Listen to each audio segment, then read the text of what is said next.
ዛሬ ልጄ ፔሪድ ያየችበት ቀን እና ምን በከሉ ቀንሽ ደረሰ በወር ለምግብ ምን ያክል ትወጣለህ? በሳምንት 25000 ወር 30000 ብር ነው ማውጣት። በብሬ መንግስት የዘራውበትን ገንዘብ ከልክሉኛል። ኢትዮጵያ ህዝብ ፍረዱኝ። ኧረ በእናትሽ አንቺ ልጅ ሙቺና በቃ ተገላገይ። ጡት ማስያዣው የሚያስፈልገው አይን እያሳየሽን ኩኩሻና ውድ ባለቤቱ ለመላ እዚህ ቲክቶክ ላይ ላለ ለመላ ኢትዮጵያውያን በጣም ትልቅ ትምህርት ናቸው። እግረኛው በተባለው የዩቲዩብ ገጽ ላይ ቀርበው በሰጡት ቃለ ምልልስ ላይ በዚህም መሰረት አቃቤ ሕግ በሚከተሉት ታዋቂ አርቲስቶች ላይ የሰጠው ዋስትና እንዲነሳና ቅጣት እንዲጣልባቸው ለፍርድ ቤቱ ጥብቅ ጥያቄ አቅርቧል። ሰላም እንዴት ናችሁ? እንኳን ወደ ኤፍራታ ቲዩብ የዩቲዩብ ቻናል በሰላም በጤና በፍቅር መጣችሁ። እንኳን ደህና ቆያችሁኝ። አረፍ በሉ። ያው እንደተለመደው እናንተን ዘና ፈታ ያደርጋሉ እንዲሁም ደግሞ ግርምትን ያጭራሉ ብሎም የእናንተ ምክርና ተግሳጽ ይፈልጋሉ ብዬ ያሰብኳቸውን ቪዲዮዎች ሰብሰብ አድርጌ ይዤላችሁ መጥቻለሁ። ሰብስክራይብ፣ ላይክ፣ ሼር በማድረግ ለዚህ ቤት ፎንቃ ለግሱ። የምለቃቸው ቪዲዮዎች በቶሎ እንዲደርሷችሁ ደግሞ የደወል ምልክቷን መጫን አትዘንጉ። ወደ ቪዲዮ ኤፍራታ ቲዩብ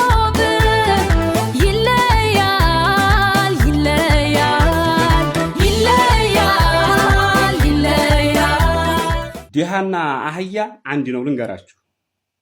ሲርበው ይረግጣል፣ ሲበላ ደግሞ ይፈሳብሃል በለው። ግን እኔም ኦሪጂናል ዲሃ ነኝ ልንገራችሁ። ግን ደግሞ ኦሪጂናል ሰው ነኝ። አያችሁ? ኦሪጂናል ድህነት ላይ በደንብ ኤክስፐርት ስትሆኑ እንደዚህ የምታብራሩት። ባል ሚስቱ አጥባ ያሰጣችውን አርቲፊሻል ጸጉር ወስዶ በመሸጥ ፈታ አለበት። በዚህ ምክንያት ከሚስቱ ጋር ተጣልቷል። ሴቶች ጸጉራችሁን ከባሎቻችሁ አርቁ። Hi, thank you, and I love you all, and this is Earth, and here I am a human, and I love it. Wow, English language, wow.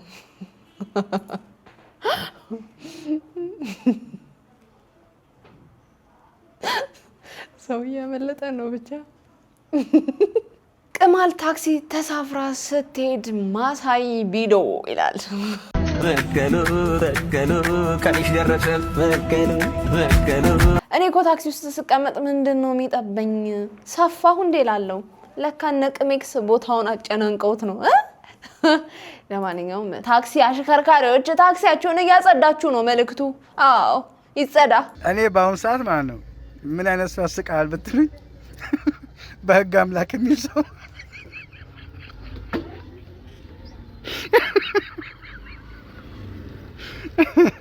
በህግ አምላክ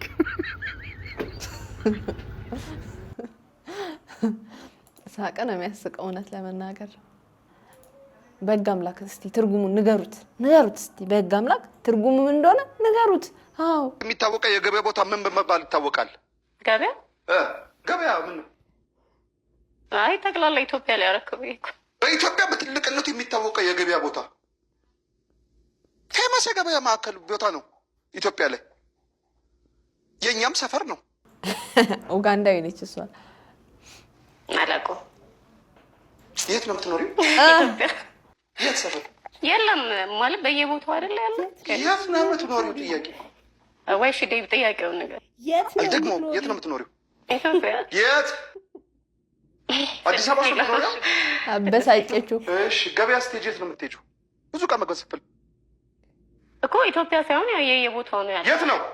መርካቶ ነው እኮ የኢትዮጵያ ነው ያለው። የኢትዮጵያ ትልቁ የገበያ ማዕከል መርካቶ ነው። ሌላ ከመርካቶ ትልቅ ገበያ አለ እንደ ኢትዮጵያ ላይ?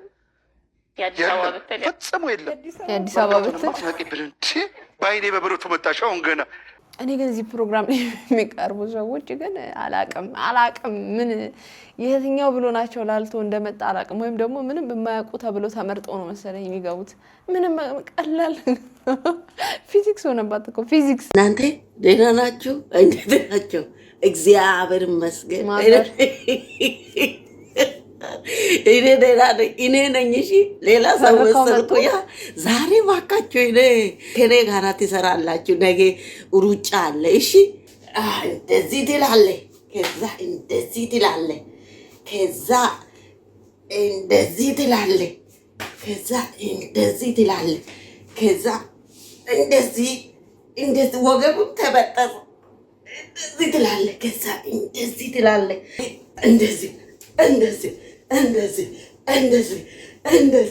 እንደዚህ ትሰሩና ከዛ በኋላ ሰውነቱ ሲሞቅ ማለት ነው። ከዛ በቃ ፑሻፕ ትጀምራላችሁ ማለት ነው።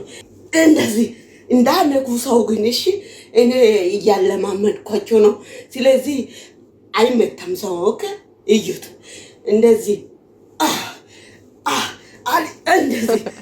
እንደዚህ እንደ ማከማንሳ በዚህ በኩል መጣ እንደዚህ ታደርጋለህ። ከዛ በኋላ እንደለችና እረረ እናንተ እውነትን ቻልኩኝ በላው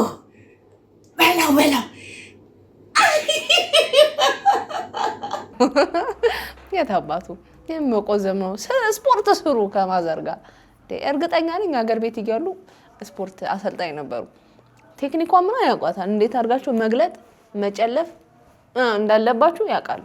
ስለዚህ ኧረ በእናትሽ አንቺ ልጅ ሙቺና በቃ ተገላገይ። ከዛ በኋላ እኛም ቁርጣችንን እናውቃለን። በየጊዜው እየመጣሽ ራሴን ላጠፋ ነው፣ መሮኛል፣ ሰልችቶኛል፣ በዚህ ወጥቼ በዚህ ተደፍሬ በዛ እንደዚህ ሆኖ ከፎቅ ላይ እንትን ልል ነው ከላይ እንትን ይለኛል። በቃ ያንቺ ለቅሶ እኛ ሰልችቶናል። አይንሽን እያሳበጥሽ እያሽሽ እየመጣሽ ጡት ማሳዣው የሚያስፈልገው አይን እያሳየሽን እንደዚህ ምንድነው? በቃ ወስኝ ቁረጪ። አንዳንድ ሰው ጭንቅላት ደግሞ ኬትን አምጥቶ የገጠሙልሽ የኔ እናት ካይን ያውጣሽ። እንደዚህ አይነት ድንቁርና የትም አይገኝም። ማናየው ጉድ የለ። እዩት ይሄን ቀሚስ እሳት የበላው አስመስላ አጨማዳ ዲዛይን አድርጋ ይዛ መጣች። ዲዛይን ያደረግሽው ወይም ያደረግከው እጅህን ለሙጀሌ ያርገው። ይሄን ውብና ማራኪ የሆነ ልብስ አለባበስ በዚህ ልክ ቁምጥምጥ አድርገሽ ይዘሽ መጣሽ። ቁምጥ ያድርግሽና እኛ እናውቀዋለን ልብሳችን፣ ባህላችን እንዴት እንደሆነ ወግ ማረጋችን እንዴት ማሳመር እንደምችልበት እናውቀዋለን። በዚህ ልክ ነው የምንለብሰው የምናሳምረው። የአሁኑ ትውልድ ደግሞ የነቃ ትውልድ ነው። እንዴት እንደሚለበስ እንዴት እንደምናረግ እናውቀዋለን። በዚህ አላችሁ በዚህ ደግሞ ዲዛይነሮች እንግዲህ የባህል ልብስ ላይ ጥንቃቄ አድርጉ። እንደዚህ የባህል አልባሳትን ስትሰሩ ያንደን አካባቢ የማይገልጽ አድርጋችሁ ጭራሽ ከማንነቱ ከባህልና ወግ ያፈነገጠ አድርጋችሁ አትስሩ።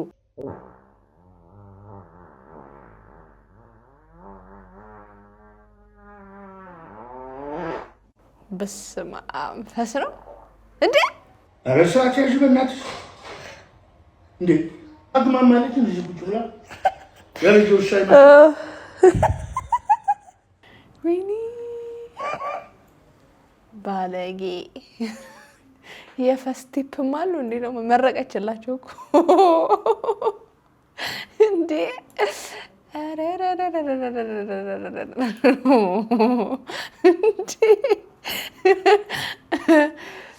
ግልጽ የሆነ ጥያቄ ነው ለኤቢ ማርሻል። እኔ ዩቲናስ በጣም ነው ጂዋገን መኪና ወደው በጣም ነው የምወደው። ብራበስ በጣም ነው የሚመቸኝ በጣም እና ህልሜ ነው። ሶ መንዳት ፈልጋለሁ እና ዱባይ ልመጣ ነው። ሶ ታስነዳኛለህ ወይ?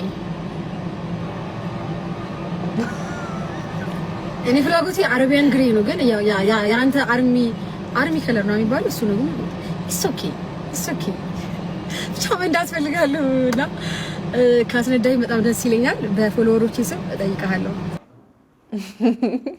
ያለማመን ስታይል ትጠላለህ።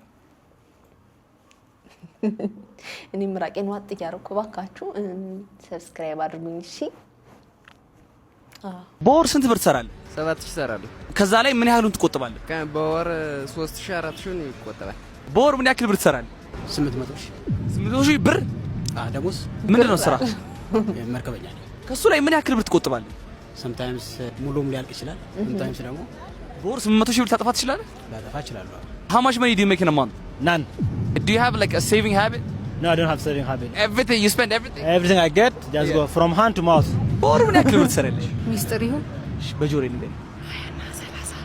ምን ከሱ ላይ ምን ያህል ትቆጥቢያለሽ? ኦልሞስት ሁሉም ዳሜጅ ይሆናል። እውነት ነው። በሚያሳዝን ሁኔታ 7000 ብር አግኝቶ በወር ከ7000 ላይ ኦልሞስት ግማሽ የሚባለውን የሚቆጥበው ሰው የሚሰራው ስራ ምንድነው? ከዛስ ተቀይሮ የምናየው ሰው ማን ነው? እሱ። እንዲህ ነው ነገሩ። ቆጥቡ፣ ብር ቆጥቡ፣ እቁብ ምናምን ጣሉ። እቁብ ማሰባሰብ ልጀምር እንዴ? እቁብ ምን ትላላችሁ? ኩኩሻና ውድ ባለቤቱ ለመላ እዚህ ቲክቶክ ላይ ለመላ ኢትዮጵያውያን በጣም ትልቅ ትምህርት ናቸው። በጣም እስፔሻሊ የካፕል ቪዲዮ ለምትሰሩ ሳይካትሪስት ነን ትዳር እናገናኛለን ምናምን የሆነ ነገር እንመክራለን ለምትሉ ሰዎች ከዚህ በላይ ትምህርት የለም። እነዚህ ሁለት ሰዎች ላይ እንደምናየው ማለት ነው። ለምሳሌ ኩኩሻው ላይቭ ላይ ወይ ደግሞ የሆነ ቪዲዮ ላይ ሚስት ከታለች ምናምን የታለች ዋይፍ ምናምን ሲባል ምንድነው የሚለው? አባቴ አካውንት አላት ሄደ ቼክ አርጋት፣ ባራዳ ቋንቋ ማለት ነው። የፋሚሊ ኬዝ አለ ባለፈው፣ የፋሚሊ ነው በቃ ማለት ይሄንን ባይዘው ይሄንን ንግግር ለማወቅ ይሄንን ልብ ለማግኘት ማለት ነው በቃ የሆነ ልትሰጥ ይገባል። ስለተማርክ ብቻ አታገኘው። ይሄ ያራዳ ልጅ የፋሚሊ ኬዝ የፋሚሊ ነው አለ። በቃ 5 ሳንቲ ነገር ግደለው አይነግርክም። ስለሚስቱ አያወራልህም። እሷ ጋር ሂዱ ሚስቱ ኬኳ ጋር ኩኩሻስ ምናምን ስትላት እኔ ልጆቼ ማሳደግ ነው የምፈልገው እኔ ማስታወቂያ አሰሩኝ ትላለች እንጂ እንዲህ አርጎኝ እንደዚህ ብሎኝ እንደዚህ እንትን ብዬለት እንዲሞቼለት ተፈልጬለት አትልሽም። ይሄ ቪዲዮ እዚህ ካፕል ነን እያላችሁ ዛሬ ጨጨብሳ እንስራለት ሚስቴን ሰርፕራይዝ ላርጋት ምናምን ለምትሉ ሰዎች ፍቅራችሁ እዚህ ድረስ ነው መሆን ያለበት። በቃ እዚህ ድረስ እስከ መከባበር ድረስ። ፎንቃው ብቻውን ምንም አባቱ የሚሰራው ነገር የለም ማለት ነው። መከባበር ያስፈልጋልና የመጨረሻ በቃ ነው የተመቹኝ። አብዛኛውን ኢትዮጵያዊ ፍርድ ቤት የሚሄድ ኬዝና ሚዲያ ላይ የሚወጣን ኬዝ ለይቶ አያውቅም። የሚዲያውን ፍርድ ቤት የፍርድ ቤቱን ደግሞ ሚዲያ ላይ ይዞ ይመጣል። እስፔሻሊ በልጆቻችሁ በፋሚሊ ስቶሪያችሁ ባላችሁ ፐርሰናል ነገር ተናግራችሁ ሚዲያ ላይ ፈምሳችሁ አቴንሽን አግኝታችሁ የሆነ ነገር ውስጥ መግባት ለምትፈልጉ ሰዎች ይሄ ትልቅ ነገር ነው። እስፔሻሊ ልጅ ይዛችሁ ጀነሬሽን የሚቀጥል ጀነሬሽን እጃችሁ ላይ ይዛችሁ እኔ እኮ ያሳለፍኩን ነገር የነሱ የልጆቼ አባት ወይ ደግሞ ባል ደግሞ የልጆቼ እናት ያረጋችኝ ነገር የምትሉት ልጆች ዛሬ የ5 ዓመት የ6 ዓመት የ10 ዓመት ልጅ ይዛችሁ የምታወሩት ወሬ እኚህ ልጆች 18 ዓመት ላይ ሲደርሱ በእኛ ታሪክ ሚዲያ ላይ ትነግጂ ነበር እናቴ አባቴ ይሏቸዋል። ይሄ ግልጽ ነው፣ የምታዩት ነገር ነው መጨረሻ ላይ ማለት ነው። ለዛ በልጆቻችሁ በፋሚሊ አይነገድም። በቃ በሚወዱት አያምርም ሀሜት ለሰሚም አይበጅ ይላል ቴዲ አፍሮ። በቃ በሚወዱት አያምርም ሀሜት በቃ አለቀ ከተባለ አለቀ ካለ አለ ነው። ክፉ ነገር አታውሩ። ከኩኩሻና ከውድ ባለቤቱ መማር ያስፈልጋልና ድርሹ በተናገረችው ላይ ምንም አልጨምርም። ትክክል ሀሳብ ነው፣ ወደኗል። ዛሬ ልጄ ፔሪድ ያየችበት ቀን እና ምን ልትሉ ነው? እኒ መቼስ ለጉድ ፈጠረነን። በከሉ ቀንሽ ደረሰ በክዬ በኩዋ እስኪ መከበር ተጀመረ። ስራ በጣም ስትፈቱ ወይ መድኃኒዓለም። ይሄን ነገር በሁለት አይን ነው የማየው። አንደኛው ብዙን ጊዜ በእኛ ማህበረሰብ እኛ ባደግንበት እንደዚህ ሴት ልጅ የወር አበባ ምናምን ሲመጣ የማፈር ነገር ለእናቷ መናገር መሸማቀቅ እንደዚህ ነገሮች አሉ። በቃ ኖርማል እንደሆነ ማሳየት ጥሩ ነው። በቃ አደግሽ የሴት ወጉን አየሽ ምናምን ብሎ ማለቱ ማበረታታቱ ይሄ ኖርማል ሼም እንዳልሆነ መናገሩ ጥሩ ነው። ግን አሁን ድግስ ምናምን አያስፈልገውም። ምናልባትም ኮይኔ ኬተሪንግ ምናምን ደርድራችሁም ሊሆን ይችላል። ማን ያውቃል? አይዲን ጠይቅልን። አይዲ ይሰር በወር ለምግብ ምን ያክል ትወጣለህ? መናገር ላይ ስፔሲፊክሊ እኔ በዚህም የተናገራችሁን ሰምቼ ነበር። የዋሹም አሉ ማያወጡትን አወጣለሁ ያሉት ግን ፕሮባብሊ 50 ሺህ ወር 60 ሺህ ብር ሆነ። በወር አይደለም በወር የሳምንቱን ልንገራችሁ። በቃ በሳምንት 25 ሺህ ወር 30 ሺህ ብር ነው ማውጣት። የወሩን ምቱት ካልኩሌት ማድረግ ነው። እስኮስቲ ቦዲ ቢልዲንግ ላይ ዝም ብሎ ቀላል ነገር የሚመስለው ሰው አለ። ቲፒካል በቃ ቦዲ ቢልዲንግ ላይ ፎከስ አድርጎ የሚሰራ ሰው እኔ የማወራው ነገር አንደርስታንድ ያደርጋል። ቴንክ ዩ ሶ ማች በስመ አብ ወወልድ ወመንፈስ ቅዱስ በሳምንት 30,000 ምናምን በወር እኮ ስንት ይመጣል? 4 ሳምንት አይደለ? 30 ወደ 120,000 ብር ምናምን እኮ ያወጣል ማለት ነው አይደል? እኔ ቁጥር ላይ ብዙም አይደለሁም፣ አስተካክሉኝ ከተሳሳትኩ። ቁጥር ላይ ብዙም አይደለሁም፣ ግን ወደ 120,000 130,000 140,000 እስከ 150,000 ምናምን ብር ሊያወጣ ይችላል በወር ለፉድ። ትንንሽ ቦዲ ቢልደር ለመሆን የሚፈልጉ ሰዎች ያንተን ያህል በሳምንት ለመመገብ አሁን ባለው ያው ኑሯችን አቅመ ደከም ያለን ስለሆነ መጀመሪያ ቦዲያቸውን ቢልድ ከማረጋቸው በፊት ኪሳቸው ላይ በደንብ መስራት እንዳለባቸው ነው የተረዳሁት። ከዛ በኋላ ነው ቦዲው የሚመጣው። ግን ችግሩ እኮ ምንድነው? ገንዘቡ ሲመጣ ሞራሉም ይጠፋል፣ እድሜም ያሸቀጥጣል። ከባድ ነው፣ ብቻ ከባድ ነው። ግን ያው ባላችሁ ነገር ልፉ። እንደዚህ አይነት ነገር ሰምታችሁ ወደ ኋላ እንዳትቀሩ። ባላችሁ ነገር ልፉ። እውነቴን ነው።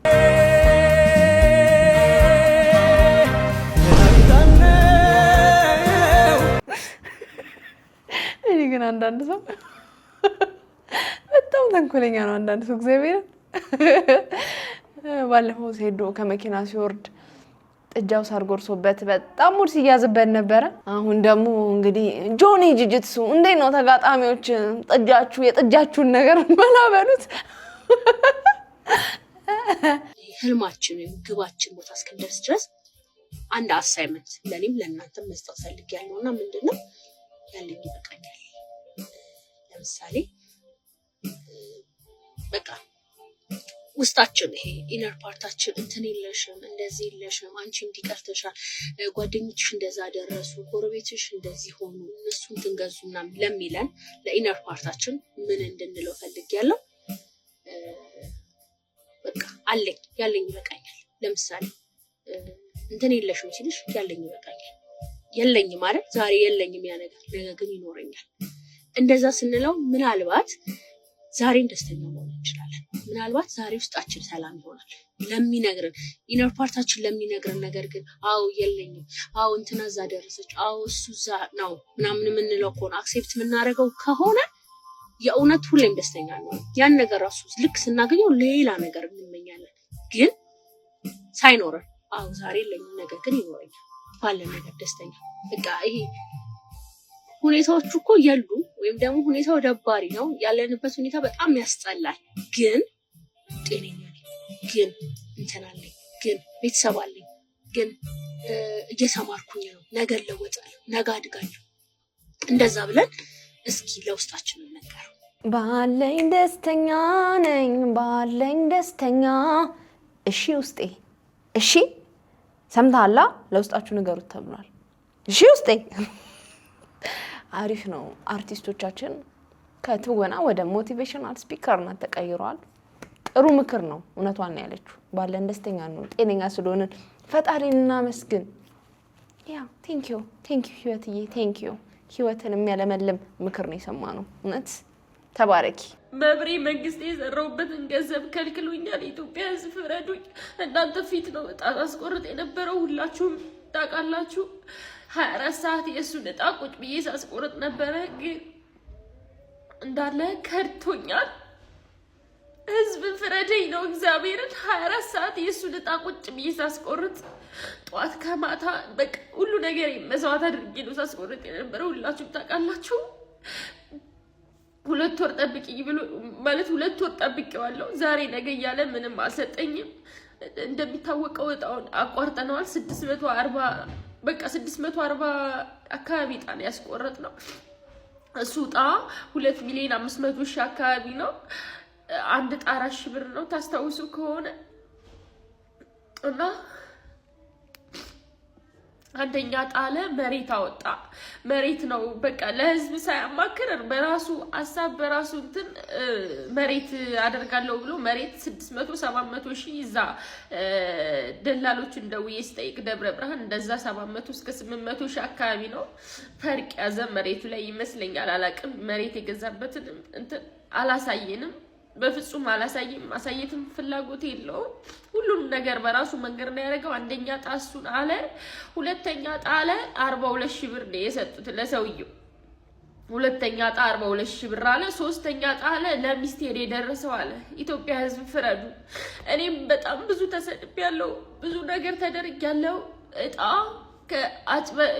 እጣው ሲወጣ ተጭበርብሯል እየተባልኩ እኔ ሁሉ ስሰደብ ነበረ። እኔም ስወቀስ ነበረ። ሁላችሁም እንደምታውቁት እኔ ምንም አይነት ገንዘብ ከሱ አልተቀበልኩም። እንቅልፌን፣ ብዙ ነገሬን፣ ጉልበቴን፣ ገንዘቤን መስዋዕት አድርጌ የእሱን እጣ ሳስቆርጥ ነበረ።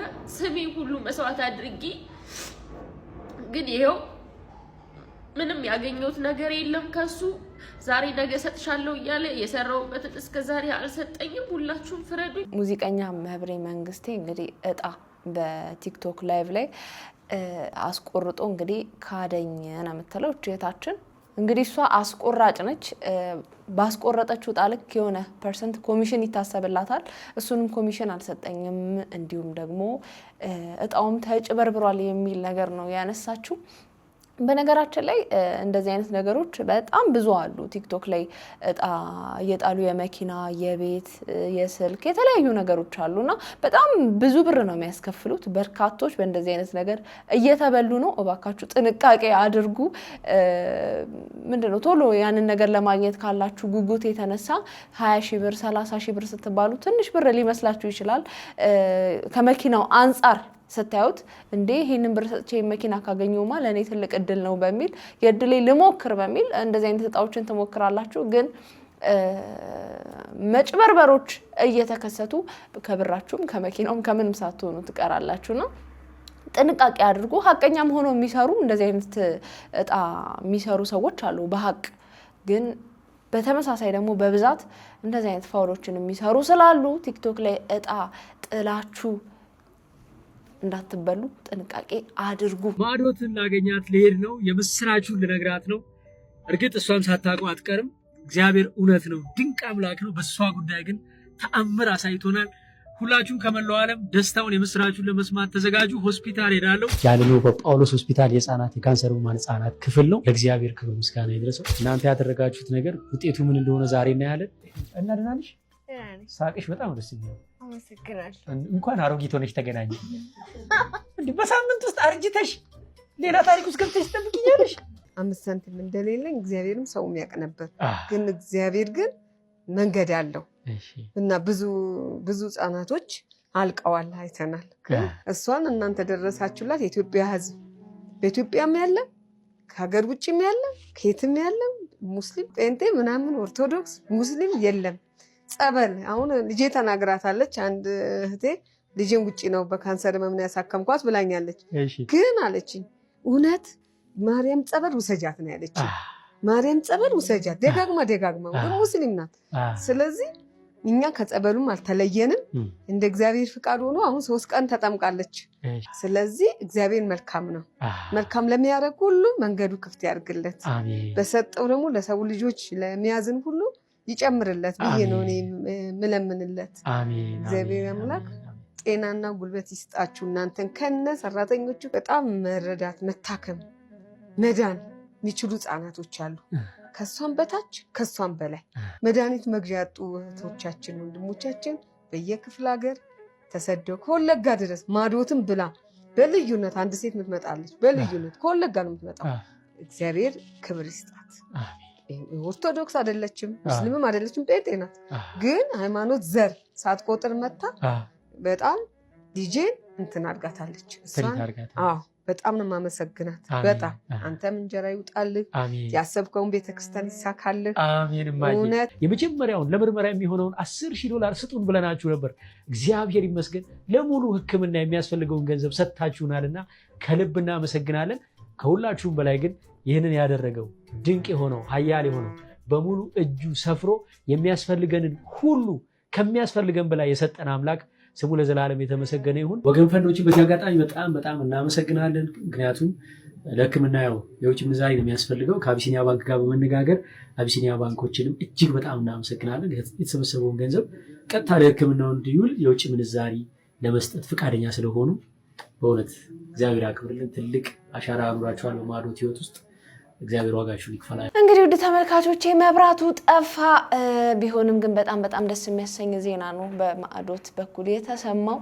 እውነትም ፈጣሪ ክብር ምስጋና ይግባው ድና ደግሞ ለማየት ያብቃ። በልደታው የአርቲስቶች ችሎት ያረበበው ውጥረት፣ የፊንቴክ ክስ፣ የዩቲዩብ ቃለ ምልልስ መዘዝና የአርቲስቶቹ የፍርድ ቤት ውሎ እስከ መጨረሻው ተከታተሉት። የልደታው ከፍተኛ ፍርድ ቤት ቅጥር ግቢ ዛሬ ረፋድ ላይ የጭንቀትና የጉጉት ድባብ አጥልቶበት አርፍዷል። ሁልጊዜም በስክሪን ላይ በፈገግታና በድምቀት የምናውቃቸው ታዋቂ የጥበብ ሰዎች እንዲሁም ቲክቶከሩ መንሱር ጀማል በከባድ የፊንቴክ የኢንቨስትመንት ማጭበርበር ወንጀል ተጠርጥረው የህግ ሚዛን ሲጠባበቁ በችሎት ፊት ታድመዋል። ይህ የፍርድ ቤት ውሎ የተለመደ የህግ ክርክር ብቻ አልነበረም። ክሱ ዋስትናውና ከችሎት ውጪ የተሰነዘሩት ቃላት የተጋጩበት አጓጊ የሙግት አውድማ እንጂ። ችሎቱ ስራውን ሲጀምር የአርቲስቶቹ ጠበቆች ያቀረቡት የክስ መቃወሚያ ውድቅ መደረጉን ዳኛው በመዶሻቸው አረጋገጡ። ይህ ውሳኔ በተከሳሾቹ ፊት ላይ የከበደ ስሜት ያሳረፈ ሲሆን ፍርድ ቤቱም ተከሳሾቹ በቀረበባቸው ክስ ላይ የእምነት ክህደት ቃላቸው እንዲሰጡ ለጥር 2 ቀን 2019 ዓ.ም ተለዋጭ ቀጠሮ ሰጥቷል። የችሎቱ ትኩሳት ያየለው ግን አቃቤ ሕግ 5 ገጽ የፈጀ ከባድ የክስ አቤቱታ ይዞ ሲነሳ ነው። ቀድመን በዘሐበሻ እንደነገርናችሁ አቤቱታው ያነጣጠረው ተከሳሾቹ እግረኛው በተባለው የዩቲዩብ ገጽ ላይ ቀርበው በሰጡት ቃለ ምልልስ ላይ ነበረ። አቃቤ ሕግ በቁጣ ስሜት እንደገለጸው ጉዳዩ በፍርድ ቤት እየታየ ባለበት ወቅት ተከሳሾቹ መግለጫ መስጠታቸው የፍትህ አጣጡን ሂደት የሚያዛባና በሕግ ላይ ተጽዕኖ የሚያሳድር ነው። በዚህም መሰረት አቃቤ ሕግ በሚከተሉት ታዋቂ አርቲስቶች ላይ የሰጠው ዋስትና እንዲነሳና ቅጣት እንዲጣልባቸው ለፍርድ ቤቱ ጥብቅ ጥያቄ አቅርቧል። ሰራዊት ፍቅሬ፣ ሰለሞን ቦጋለም፣ ይገርም ደጀኔ፣ ወንድም ካሌድ፣ ዳንኤል ተገኝ፣ አብርሃም ግዛው። ይህ ያልተጠበቀ የአቃቤ ሕግ መብረቃዊ ጥያቄ የጠበቆችን ጠረጴዛ አናውጦታል። የተከሳሽ ጠበቆች በአቤቱታው ላይ ተዘጋጅተው በቂ ምላሽ እንድንሰጥ ተለዋጭ ቀጠሮ ይሰጠን ሲሉ ዳኛውን ተማጸኑ። አቃቤ ሕግ በበኩሉ ጊዜ ሊሰጣቸው እንደማይገባና ዛሬ ከሰዓት በኋላ መቅረብ እንዳለበት በመሞገት የችሎቱን አየር አሟሟቀው። ፍርድ ቤቱ ግን የሁለቱን ወገኖች የሞቀ ክርክር ካዳመጠ በኋላ የአቃቤ ሕግን የዛሬውኑ ጥያቄ በማለፍ ተከሳሾች ተዘጋጅተው መልስ እንዲሰጡ ለጥቅምት 2 ቀን ተለዋጭ ቀጠሮ ሰጥቷል። በዚህ ዕለት ቃለ ምልልሱ ሲሰጥ አብሯቸው የነበረው ጠበቃም እንዲሁም ተክለ ሃይማኖት አዳነም የራሳቸውን አስተያየት ይዘው እንዲቀርቡ ፍርድ ቤቱ ጥብቅ ትዕዛዝ አስተላልፈዋል። ከነጻነትና እስር ፍልሚያ ባሻገር ተከሳሾቹን ሌላም የህልውና ጥያቄም ባለፈው ችሎት አቅርበው እንደነበር መዘገባችን ይታወቃል። በከፍተኛው ፍርድ ቤት የታገደብን የባንክ ሂሳባችን ይለቀቅልን ሲሉ ባቀረቡት አቤቱታ ላይ አቃቤ ሕግ የራሱን አስተያየት ይዞ ሐምሌ 29 ቀን እንዲቀርብ ትዕዛዝ ሰጥቶ የነበረ ቢሆንም የዘሐበሻ ምንጮች እንዳረጋገጡት ይህ የገንዘብና የንብረት ጉዳይ በነገው ዕለት በችሎት ይታያል። የህግና የሚዲያ ትኩረት ያረፈበት ይህ የፊንቴክ ማጭበርበር ክስ በቀጣዮቹ የፍርድ ቤት ውሎች ምን አዳዲስ ገመናዎችን እንደሚያወጣም አጓጊ ሆኗል። እግረኛው ሚዲያ ላይ ቀርበው ከተናገሩ በኋላ ጭራሽ ነው ነገሩ የጦዘባቸውና አላቅም እንግዲህ ምን ይፈጠራል? ምን ሰማ ይሆናል? በዚህ ጉዳይ ላይ ያላችሁን ሀሳብ አስተያየት ስጡ። እንግዲህ ያው መብራቱን መጣ እኔም ጨረስኩኝ። የዛሬ ቪዲዮቼ እነዚህን ይመስሉ ነበረ። እንደወደዳችኋቸው ተስፋ አደርጋለሁ። በቀጣይ በሌላ ቆንጆ ቪዲዮዎች ከቻሳ በኮሮኮንቻሳ አልላችኋለሁ ማለት ነው። ያው እንግዲህ እንደሚታወቀው ይሄ ቤት ምን ይፈልጋል? ላቭ ፎንቁካ ፍቅር ይፈልጋል። ፍቅር አሰጣጡ እጅግ በጣም ቀላል ነው። ሰብስክራይብ የምትል ቀላሙ ሞንደለለች በተናለች እሷን ነካ በማድረግ እንዲሁም ላይክ እና ሼር እያደረጋችሁ ሀሳብ አስተያየታችሁን ጻፍ ብለው የሚመለቃቸው ቪዲዮዎች በቶሎ እንዲደርሷችሁ የደወል ምልክቷን በመጫን ለዚህ ቤት ፎንቁካ መለገስ ይቻላል ማለት ነው። ለማንኛውም ግን የቡቺን ድምጽ እርሱትና እንድሰራባቸው የምትፈልጓቸው ቪዲዮዎች ካሉ የኢንስታግራም፣ የፌስቡክ እንዲሁም የቲክቶክ ገጾቼ ዲስክሪፕሽን ላይ ተቀምጠዋል። እነሱን ነሃ በማድረግ መላክ ይቻላል። ይህ ዛሬና በቃው። ይመቻችሁ ባይ